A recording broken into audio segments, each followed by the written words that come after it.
हटाया गया है, हटाने के बाद नहीं बोल रहा हूँ, ये ऑन रिकॉर्ड है। इस चीज़ को मेरे ट्विटर पे मेरे लेटर रिलीज करने के टाइम से देखा जा सकता है। पहले मैंने एंटी करप्शन ब्यूरो से टाइम मांगा है, पहले मैं अरविंद केजरीवाल जी से मिला हूं, उसके बाद हटाया गया है। पहले हटाया गया उसके बाद बोला हो, ऐसा नहीं है। तो ये टाइमिंग बहुत इम्पोर्टेंट है। अब मैं कुछ चीज़ें कहना चाहता हूं जो ध्यान से सुननी होंगी आपको, क्योंकि मैं उपराज्यपाल महोदय से मिलकर आया हूं। संविधान की मैंने शपथ ली थी और उस संविधान की शपथ के तहत मेरी ये जिम्मेदारी थी कि जो मैंने अपनी आंखों से देखा है वो मैं उपराज्यपाल महोदय को बताऊं। पिछले काफ़ी लंबे समय से कई तरह के भ्रष्टाचार के मामलों की चर्चा चल रही थी। फंडिंग के ऊपर, पंजाब के चुनाव के ऊपर, दिल्ली की सरकार के ऊपर कई तरह के केस भी होते थे।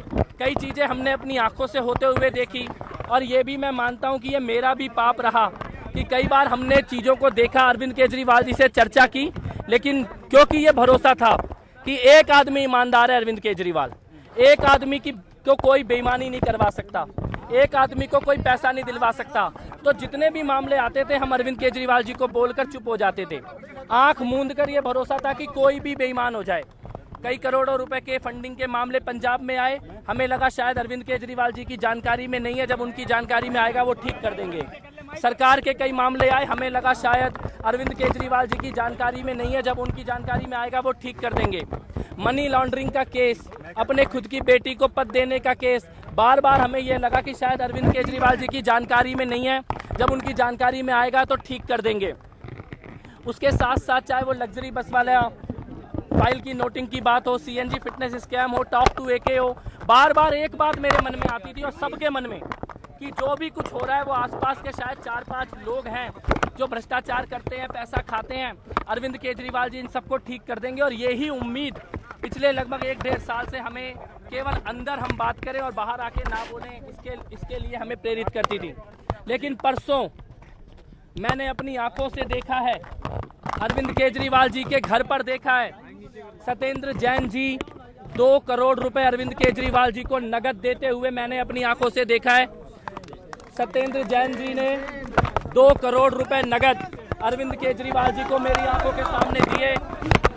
मैंने अरविंद केजरीवाल जी से पूछा कि ये क्या है, तो उन्होंने जवाब देने से मना कर दिया और उन्होंने कहा कि राजनीति में कुछ बातें होती हैं जो बाद में बताई जाएंगी। मैं पूरी रात सो नहीं पाया। सुबह मैंने एंटी करप्शन ब्यूरो को लेटर लिखा कि टैंकर घोटाले पे मिलना चाहता हूं। मैंने ये मन बना लिया था कि संवैधानिक पद की शपथ होने के नाते जितनी जानकारी मेरे पास है सब एंटी करप्शन ब्यूरो को दूंगा। फिर मेरी आत्मा ने यह कहा कि एक बार अरविंद केजरीवाल जी से मिलकर ये बात उन्हें कहनी जरूरी है। मैंने अरविंद केजरीवाल जी से ये कहा कि जो भी कुछ हुआ है, जो भी पैसों की बात है, वो किसका पैसा है, वो पैसा कहां से आया सत्येंद्र जैन के पास, और वो नगद पैसा क्यों था। आप सारे विधायकों को बुलाकर और कार्यकर्ताओं को बुलाकर इस संबंध में सारे कागज जनता के सामने रखें। आप बताएं कि वो पैसा कहां से आया है, और अगर आप क्षमा, हो सकता है गलती हुई हो, गलती सबसे होती है, अरविंद केजरीवाल जी भी एक इंसान है, हो सकता है उनसे गलती हुई हो, मैंने कहा आप क्षमा मांगें, जानकारी दें, तो उसके अलावा कोई और विकल्प नहीं है। संवैधानिक पद में होने के नाते मेरे को एंटी करप्शन ब्यूरो को ये बात बतानी होगी, और ये बात कहकर मैं अरविंद केजरीवाल जी के घर से वापस आ गया। उसके बाद विधायकों की मीटिंग हुई, मुझे लगा विधायकों की मीटिंग में अरविंद केजरीवाल जी इस संबंध में चर्चा करेंगे, पर उन्होंने कोई चर्चा नहीं की। और उसके बाद रात को जो खबर आई, अभी तक आधिकारिक तौर पर शिष्टाचार के तहत भी मेरे को बुला के उसकी जानकारी नहीं दी गई।